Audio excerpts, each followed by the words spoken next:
Step number 1. On the 12th day of September, year not specified, District Attorney Special Investigator Shannon dressed himself according to instructions.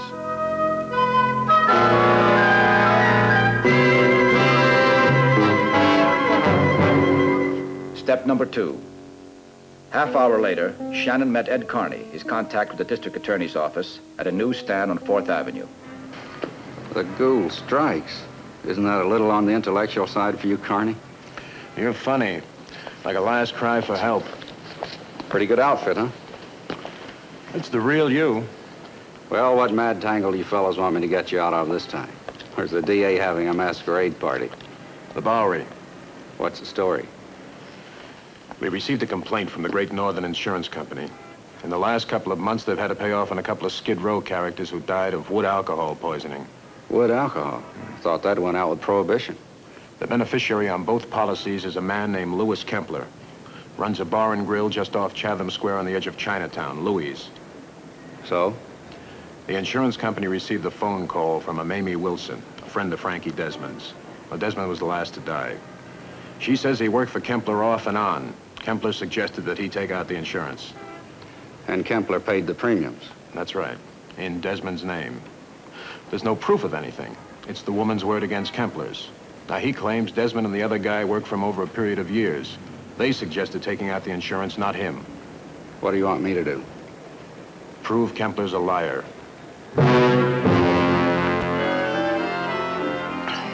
Thanks, Louie. I'll sweep out twice as fast now. Never mind, just see you do it twice as good. Yes, sir, what's your pleasure? How much is your cheapest beer? It's 15 cents a schooner. I only got a dime. I don't suppose... The price just dropped a nickel. Oh, that Louis. I tell you, he's got a heart as big as all outdoors. You won't find another one like him in this whole lousy town. Here you are. Thank you.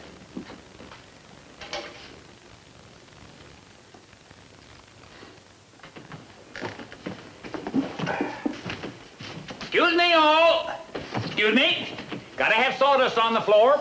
3 places you'll see this stuff. A circus, a zoo, butcher shop, and a bar. That makes 4 places, Mike. You've got a fine head for higher mathematics, old friend. Oh, cut it out now, Mike. A man can't drink when he's laughing.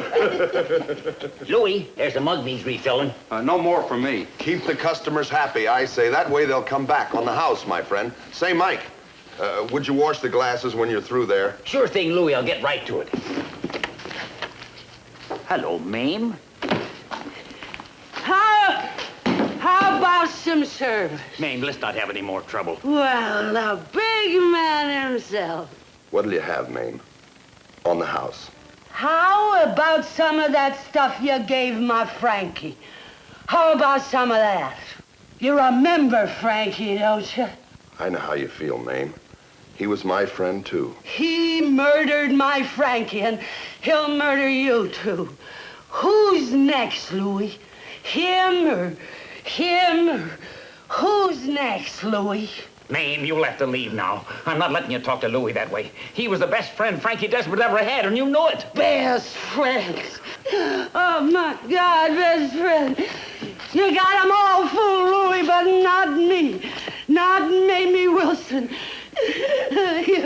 You'll be sorry for that day you killed Frankie Desmond. I don't know what's got into that woman. Grief, that's all. I only wish there was some way I could help the poor soul.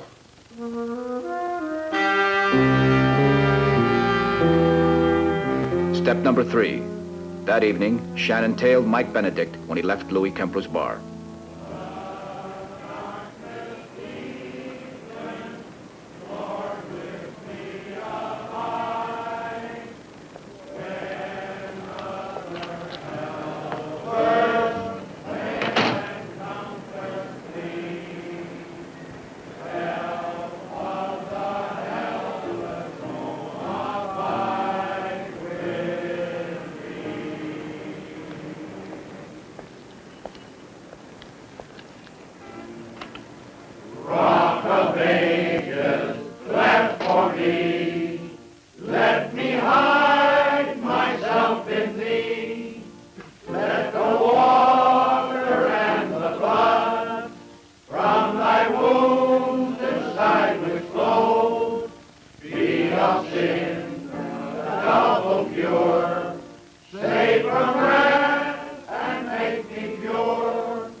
Ah, stew.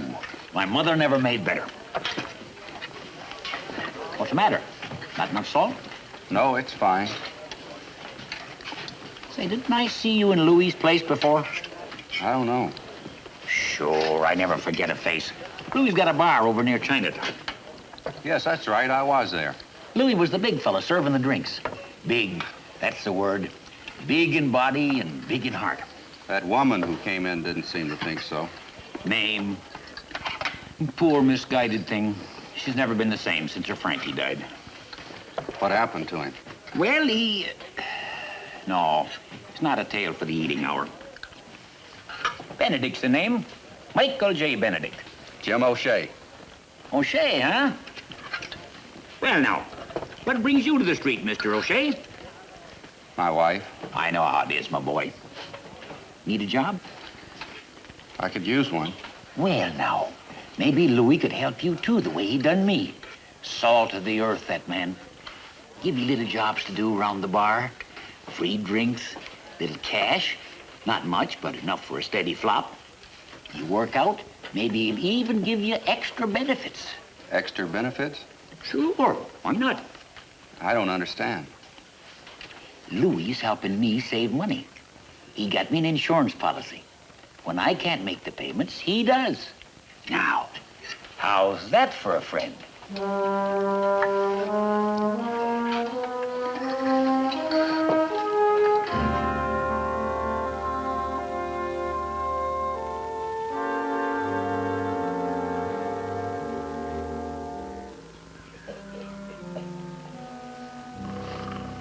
The street's a world of its own, my boy.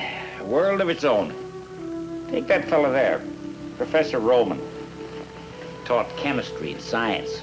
Started on the sneaky Pete just to help him through the days. You know how it is. What's his name? Roman.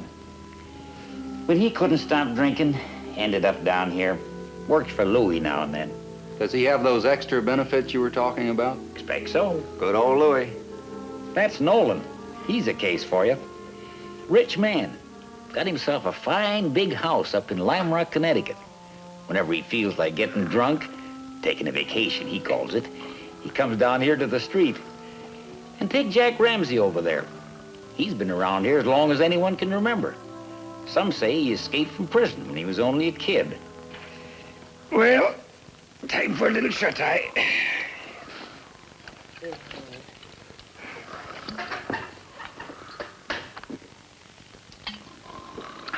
What's that, water? Water? Who protects water in the canteen? Want a little nightcap?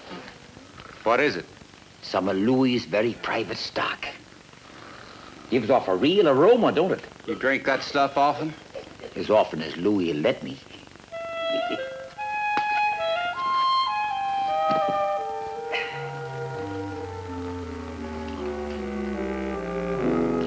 Well, Jim, I can't offer you much, of course. A little sweeping up, maybe. Cleaning up and back, unloading beer kegs, that kind of thing.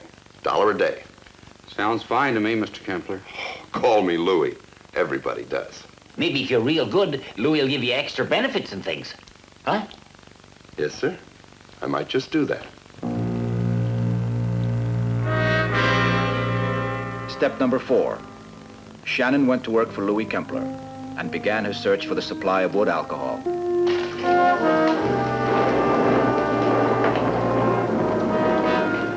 It'll stop raining for 9 hours. How do you like that?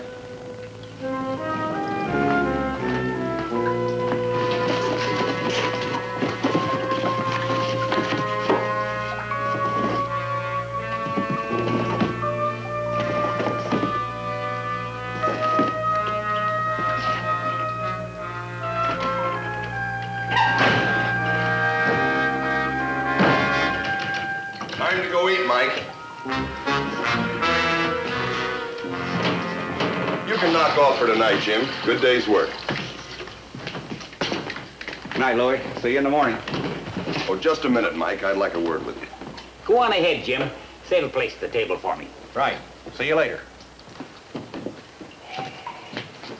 I hate to say this, Mike, but your tab's running a little high. Oh, I'm sorry, Louis. I wasn't thinking. Am I over much? Well, you're into my private stock pretty heavy. When you're only earning $1 a day, it don't go very far, you know. Any way I can make it up to you? Well, I know you haven't got much, but... Well, I'll tell you what I'll do. You let me have that overcoat for security. Well, you know this old rag's not worth 50 cents. Well, it's just the idea of it, Mike. It'll help remind you. I happen to like you, and I don't want to stand by and see a friend of mine get in too deep. You know, I feel like a dog taking your coat on a night like this. Take it, Louie. Little Ray never hurt nobody. Ah, that's the old Mike I know. You got endurance. Sure I have. Iron Mike. Iron Mike Benedict, huh?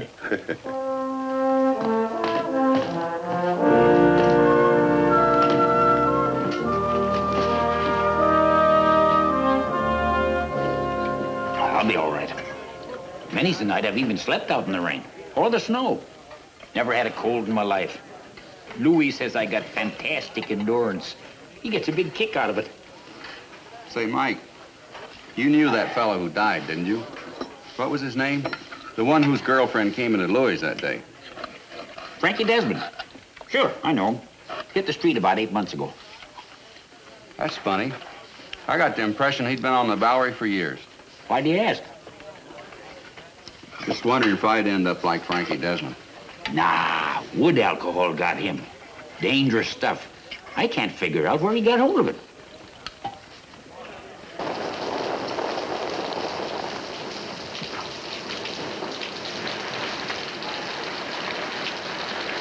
That's the professor. He's not in the best of health. I don't know whether he can manage the night out in the open. Let's take him to the hotel. We can panhandle a flop for him. Yeah.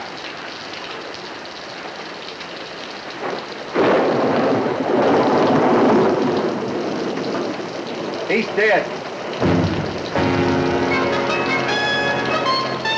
Jim, all of a sudden I'm a little cold. I don't think the professor would mind if I took his coat. Do you?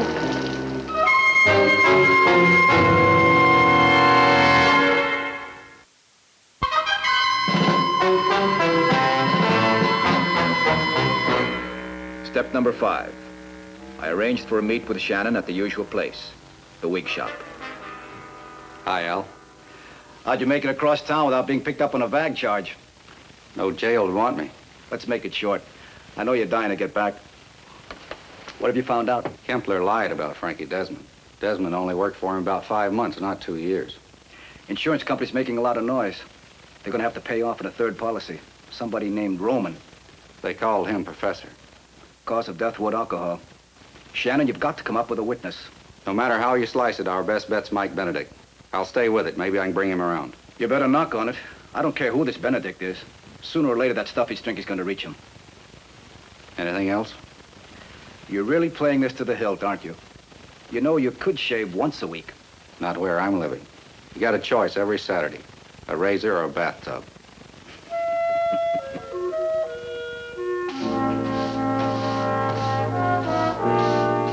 Where's Louis, do you know? Out the street having dinner. He's treating Jack Ramsey and himself to a plate of oysters. Louis sure loves them oysters.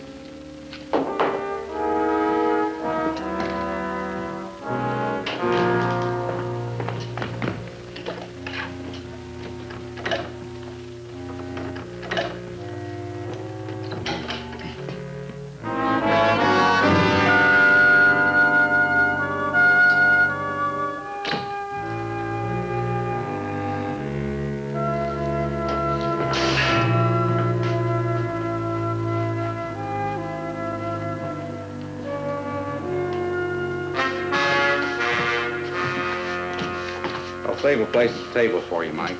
Fine. Louis will be along in a minute and I'll catch up with you. This is lamb stew night. Be sure and tell Marge to save me a bowl. I'll do that. Jim, there's something I've been wanting to say to you for a long time. I've been alone as long as I can remember. It seemed like I was born alone. When I was a young man, I seen fellas take up with a pretty girl, get married, have a son of their own. I tried that once. I picked the right girl, but the wrong year, 1917. When I came back, I had 2 pains. One in my heart, one in my lungs. Mustard gas was burning my chest up. She'd run off with another fella. I've been on the street ever since. I understand, Mike. For the first time in 40 years, I don't feel alone no more. I hope you won't get mad, Jim, but sometimes, just to myself, I kind of pretend you're my son. I better get moving, Mike. I don't want you to miss out on that stew.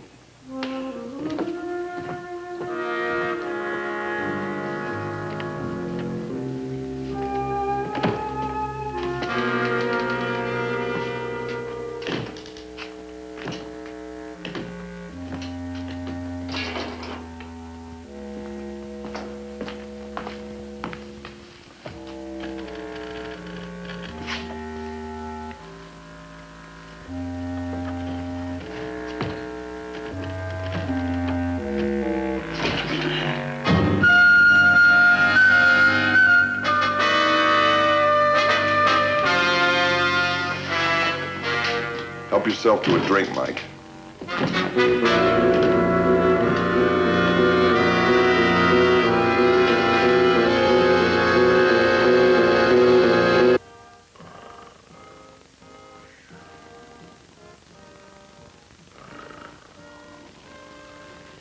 Yes, sir. I'll bet that's something them people uptown never get to hear. The beautiful music of the Army Band. I look forward to these nightly concerts. Don't you, O'Shea? Sounds good, all right. Yeah. You know, I wanted to sign on with one of those bands once. I wanted to beat the big drum. But they turned me down. You know why, O'Shea? No, why? Every one of them people can read music. Real music. Jim!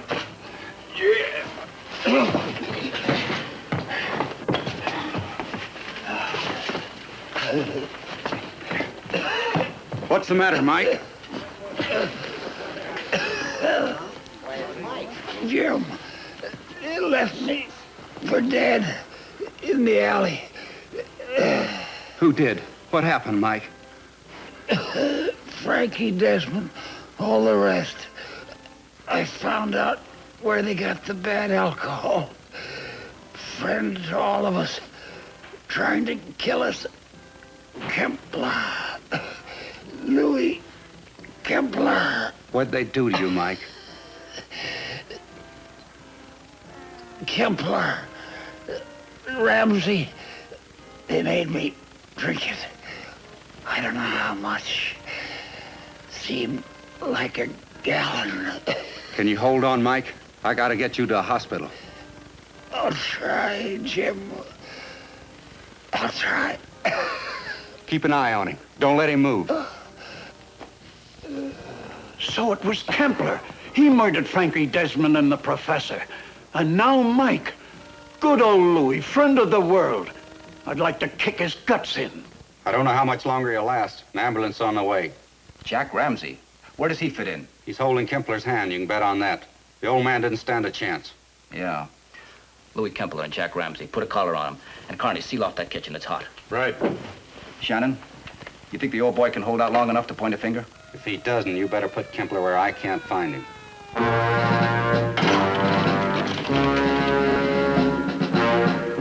Step number 6. Shannon requested a meet at 4 p.m. the next day. We met at the usual place, the Week Shop. Al, I understand Mike gave you a statement before he died. That's right. We can hit Kempler where he lives. And Ramsey? He's in it up to his navel.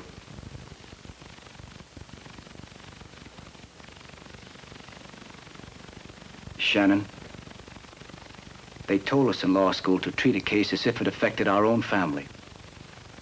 But once it's over, regardless of the outcome, you don't live with it anymore. Yeah, sure. Maybe you want to know this. Maybe you don't. He said 2 words before he died. The name of a man who never existed. Jim O'Shea.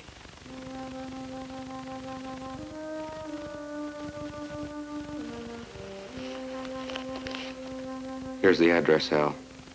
Do me a favor. Name it. I ordered the stone, and they told me they got a nice spot out there on the side of a green hill. Send the money to that address. Take it out of what I got coming.